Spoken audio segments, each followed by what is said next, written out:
Hello students, welcome to Fine Art class and today we will discuss about limbs of art. So let's start. Limbs of art जो है वो fundamentals art का ही एक part है। Fundamentals of art के 3 parts होते हैं। First limbs of art and second elements of art and third principles of art. यानी कि जो लिम्स ऑफ आर्ट है वो फंडामेंटल्स ऑफ आर्ट का फर्स्ट पार्ट है, जिसको जो कि लिम्स ऑफ आर्ट 6 होते हैं, यानी कि 6 लिम्स ऑफ आर्ट। अब मैं बता दूं इसका थोड़ा सा इंट्रोडक्शन लिम्स ऑफ आर्ट का कि लिम्स ऑफ आर्ट हैं क्या। सबसे पहले तो जो वात्स्यायन की कामसूत्र एक जो बुक है उसमें उसकी एक टीका को यशोधर पंडित ने लिखा है। उस टीका में उन्होंने लिखा है, एक श्लोक लिखा है जिसके ऊपर ये बेस्ड है लिम्स ऑफ आर्ट, यानी कि रूप भेदा प्रमाण भाव लावण्य योजना सादृश्य वर्णिका भंग इति चित्र षडंगम। ये श्लोक है यशोधर पंडित की टीका में। तो उसी श्लोक को यहाँ पे लिम्स ऑफ आर्ट के तौर पे यहाँ पे डिस्क्राइब किया गया है, यानी कि ये लिम्स ऑफ आर्ट हैं रूप भेद प्रमाण भाव लावण्य योजना सादृश्य वर्णिका भंग इति चित्र षडंगम। यानी कि चलिए अब देख लेते हैं वन बाय वन। सबसे पहले क्या है, रूप भेदा। व्हाट इज द रूप भेदा, जो लिम्स ऑफ आर्ट का पॉइंट 1 है, रूप भेदा। अब क्योंकि लिम्स ऑफ आर्ट में कितने हैं, 6 हैं, तो 6 में सबसे पहला जो है वो है रूप भेदा। द नॉलेज ऑफ अपीयरेंस, यानी कि हमें रूप की नॉलेज होनी चाहिए। अगर हम कोई भी किसी के बारे में भी हम बात कर रहे हैं कि वो ऐसा होता है तो उसकी पिक्चर हमारे माइंड में एकदम आ जानी चाहिए। यानी कि जैसे हम टीचर की, पुलिस की या फिर किसी के बारे में भी हम कोई बात कर रहे हैं तो हमारे माइंड में क्या उसकी पिक्चर सेट हो जानी चाहिए कि जो एक टीचर होता है उसका ड्रेसिंग सेंस कैसा होता है, या फिर कोई पुलिस होती है उसका ड्रेसिंग सेंस कैसा होता है, या फिर कोई भी एक गरीब इंसान होता है तो उसका ड्रेसिंग सेंस कैसा होता है। यानी कि अब हम समझ सकते हैं कि रूप की नॉलेज है, क्योंकि जिसके बारे में भी हम बात कर रहे हैं उसकी पिक्चर हमारे माइंड में तुरंत आ जाएगी, यानी कि रूप की नॉलेज हमें हो जाती है। ठीक है, तो ये होता है रूप भेदा, रूप की knowledge, the knowledge of appearance. Okay, and second प्रमाण।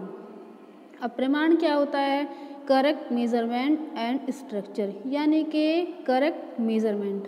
अगर हमें कोई भी ऑब्जेक्ट को ड्रॉ करना है या किसी भी चीज़ को हमें ड्रॉ करना है तो उसका हमें पता होना चाहिए कि उसका मेज़रमेंट क्या होता है। जैसे कि अगर हम कोई भी एक कप को ड्रॉ करते हैं और एक ग्लास को ड्रॉ करते हैं तो हमें दोनों का मेज़रमेंट पता होना चाहिए। दोनों को हम एक साइज़ में नहीं करेंगे। कप क्या होता है, छोटा होता है, और ग्लास क्या होता है, थोड़ा सा उससे मतलब लंबा होता है। तो इसी तरह से हम उनको उनके मेज़रमेंट के अकॉर्डिंग ड्रॉ करेंगे। या फिर हम ये कह सकते हैं कि अगर हम किसी ग्लास को ड्रॉ करेंगे या किसी बकेट को ड्रॉ करेंगे, अब दोनों के मेज़रमेंट में तो अंतर होगा ही, क्योंकि ग्लास छोटा होता है और बकेट बहुत बड़ा होता है। तो इसलिए हमें पता होना चाहिए कि हमें बकेट को बड़ा ड्रॉ करना है और ग्लास को हमें छोटा ड्रॉ करना। तो यही होता है करेक्ट मेज़रमेंट। तो प्रमाण क्या होता है, प्रमाणम करेक्ट मेजरमेंट एंड स्ट्रक्चर। ऐसे ही भाव।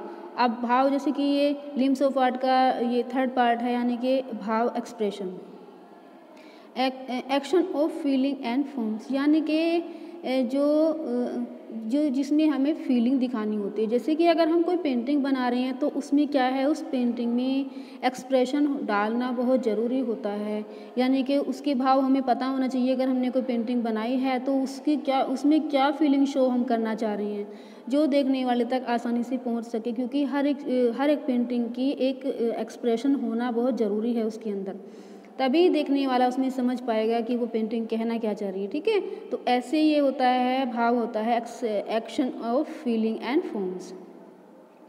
एंड जो नेक्स्ट है लावण्य योजना, artistic representation of infusion of grace of beauty, यानी कि क्या होता है, इनर ब्यूटी। लावण्य योजना यानी कि उसकी सुंदरता पेंटिंग की, यानी कि हम ये कह सकते हैं कि एक पॉइंट में, यानी कि दिल से दिल का कनेक्शन, यानी कि देखने वाले तक उसकी ब्यूटी पहुंच पा रही है, पेंटिंग की ब्यूटी देखने वाले तक पहुंच पा रही है, यानी कि वो उसकी ब्यूटी से अट्रैक्ट हो रहा है। आर्टिस्टिक रिप्रेजेंटेशन और इन्फ्यूज़न ऑफ ग्रेस और ब्यूटी, यानी कि जो पेंटिंग की जो ब्यूटी है वो देखते ही बन रही है कि हाँ वाकई पेंटिंग बहुत सुंदर बनी है। तो इस तरह से होता है देखने वाले तक उसको उसकी ब्यूटी को हम कनेक्ट कर सकें। नेक्स्ट होता है सादृश्य, सिमिलिट्यूड ऑफ एक्चुअलिटी, यानी कि सादृश्य क्या होता है, as it is banana, similitude और एक्चुअलिटी यानी कि एक्चुअल बनाना। किसी भी चीज़ को अगर किसी भी ऑब्जेक्ट को हम सामने रखते हैं तो उसे हम बिल्कुल एक्चुअलिटी में हम उसे बनाएंगे। यानी कि जैसे कि हम स्टिल लाइफ में करते हैं, कोई भी ऑब्जेक्ट अगर कुछ भी हमने सामने रखा है और उसकी हम ड्राइंग कर रहे हैं तो उसको बिल्कुल उसी के मेज़रमेंट के थ्रू, उसी के ब्यूटी के थ्रू, यानी कि बिल्कुल उसी के अकॉर्डिंग हमें सेम टू सेम यानी कि बिल्कुल एज इट इज़ उसे ड्राइंग में उतारना होता है। यही होता है सिमिलिट्यूड। सादृश्यम मतलब सा मतलब उसके, दृश्यम मतलब समान, यानी कि उसके समान, यानी कि बिल्कुल उसके जैसा बना रहे हैं सामने रख के, ठीक है। जिसको हम बना रहे हैं बिल्कुल उसके जैसा बनाना है, यानी कि सादृश्यम, सिमिलिट्यूड और एक्चुअलिटी। एंड हमारा जो लास्ट पॉइंट है लिम्स ऑफ आर्ट का, वो है वर्णिका भंग, आर्टिस्टिक मैनर और using art material such as brush, colour, pencil etcetera. Complete painting is to be framed and hanged on a proper place. यानी कि अगर हमें जितने भी हमने रूप, भेद, प्रमाण, भाव, लावण्य, योजना, सादृश्य, ये सारे जो है हमने लिम्स अपनी पेंटिंग में डाल दिए हैं, तो बावजूद इसके इन सबको हम डालने के बाद पेंटिंग में अगर हमें ब्रश की नॉलेज नहीं है, कलर की नॉलेज नहीं है, पेंसिल की नॉलेज नहीं है, तो हमारी पूरी पेंटिंग बिल्कुल भी सक्सेसफुल नहीं हो सकती। यानी कि हमें जो है इन सारे लिम्स के साथ साथ यानी कि रूप, भेद, प्रमाण, भाव, लावण्य, योजना, सादृश्य, इन सब के साथ साथ वर्णिका भंग यानी कि वर्ण मतलब रंगों की नॉलेज होना, ठीक है, वर्णिका भंग और ब्रश की नॉलेज होना। तो हमें इन सब लिम्स के साथ साथ में वर्णिका भंग की नॉलेज होनी चाहिए, यानी कि सभी मटेरियल को यूज़ करना, artistic manner of using art material, यानी कि हम such as brush, colour, pencil etcetera, यानी कि हमें आर्टिस्टिक जो है मैनर पता होने चाहिए और सारे मटेरियल को यूज़ करना हमें आना चाहिए, like brush, colour, pencil etcetera. तभी क्या होता है, complete painting is to be framed and hang on a proper place. तभी एक पेंटिंग हमारी सक्सेसफुल हो सकती है जब हम उसमें सभी सारे लिम्स के साथ साथ वर्णिका भंग की भी हमें नॉलेज हो, ठीक है।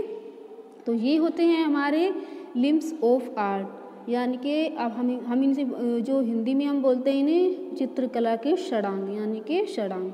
Limbs of art, 6 limbs of art, ये 6 होते हैं, आपको ध्यान रखना है। रूप, भेद, प्रमाण, भाव, लावण्य, योजना, सादृश्य, वर्णिका भंग, इति चित्र षडंकम। अगर आप इस श्लोक को याद करेंगे अच्छे से तो आपको limbs of art easily learn हो जाएंगे। तो इस तरह से ये लिम्स ऑफ आर्ट होते हैं।